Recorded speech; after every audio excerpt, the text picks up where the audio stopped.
Tiger का हुक्म।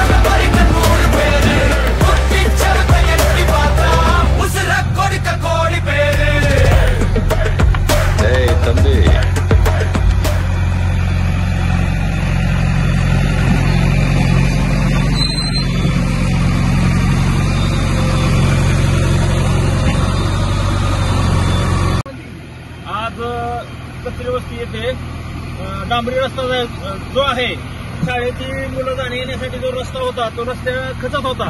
त्यासाठी आपले तानाजी कचरे पप्पू पाटील यांनी सहकार्य करून शाळेसाठी जो रस्ता पाणी जात होतं तो मार्ग त्यांनी खुला केलेला आहे आणि तो रस्त्याला जो होतो कुर्मदास काळे भीमराव कचरे यांच्या रस्त्याला जो पाणी अडत होतं त्यांनी स्वतः पदर JCB लावून शाळेच्या मुलांसाठी रस्ता त्यांनी खरोखरच रिकामा करून दिला। असं काम करणं अत्यंत गरजेचं आहे आणि अशी लोक आपल्या गावामध्ये असणं गरजेचं आहे। खरोखरच त्यांचा मी आभार मानतो की शाळेच्या मुलांसाठी त्यांनी खरोखरच स्वतः स्वखर्चाने हे केलेलं आहे। वस्तीच्या वाड्याचं पाणी डांबरीवर येत होतं। डांबरी रस्ता 2 ठिकाणी थांबवून गेलेला आहे। डांबरी रस्ता 2 ठिकाणी थांबवून गेलेला आहे आणि ही कचरे वस्तीवरला रस्ता ग्रामपंचायतला 2 दिवसापूर्वी सांगितलं होतं आम्ही जाऊ। परत तहसीलला फोन केलाय, ग्रामसेवकला फोन केलाय, तलाठ्याला फोन केलाय। पाणी भरून नुसतं झालं होतं। तानाजी कचऱ्याला फोन लावून पाटलांनी त्यांनी त्या रस्त्याचं डांबरी रस्ता वाचवला, पाणी इकडे काढून दिलं व्यवस्थित पैकी। कुणीही दखल घेतली नाही ह्याची। कुणी दखल घेतला समजा रस्ता कुठून चालला होता, शाळेतली लेकरं येत होती रस्त्याची। आज तानाजी कचरेंचा मला सकाळी फोन आला। तानाजीनं सांगितलं की आज 2 दिवस आपल्या सोलापूर जिल्ह्याला किंवा महाराष्ट्राला रेड अलर्ट दिलेला आहे आणि त्यामध्ये टेंभुर्णी, कुर्डवाडी, सोलापूर जिल्ह्यामध्ये आपल्या भागातील किंवा आपल्या गावाचा जे परिसर आहे त्यामध्ये रेड अलर्ट जाहीर केल्यामुळे आणि काल परवाचा पाऊस आपल्या गावामध्ये चांगला झालेला आहे।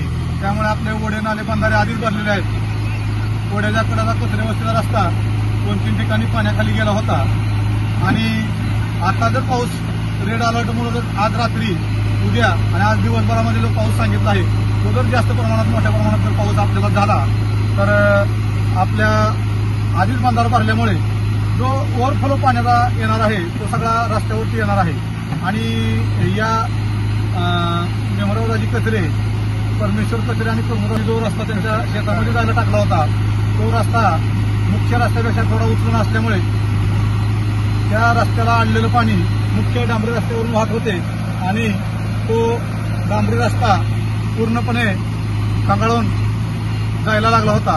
त्यासाठी आम्ही तानाजी कचरेंनी आणि मी, महादेव कचरे असतील व इतर सर्व कचरे वस्तीवरील ग्रामस्थ होते त्यांनी भीमराव कचरे असतील, कुर्मदास काळे असतील किंवा परमेश्वर कचरे असतील, सचिन वगैरे असतील यांना विनंती केली व तुमचा रस्ता हा आपण स्लोप देऊन 2 फुटांनी खाली घेऊ, पाण्याचा मार्ग जरा थोडा जास्तीत जास्त आपल्या ह्याने मोकळा करता येईल तेवढा करण्याचा प्रयत्न आम्ही त्यांनी विनंती केली, ती त्यांनी मान्य केली।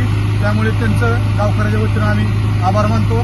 त्यांनी या ठिकाणी मोलाचं सहकार्य केलेलं आहे व हा JCBचा जो रस्ता मोकळा करण्याचा जो सगळा खर्च आहे तो तानाजी कचरे यांनी स्वतःचं मशीन घरनं लावून स्वखर्चाने करून दिलेला आहे।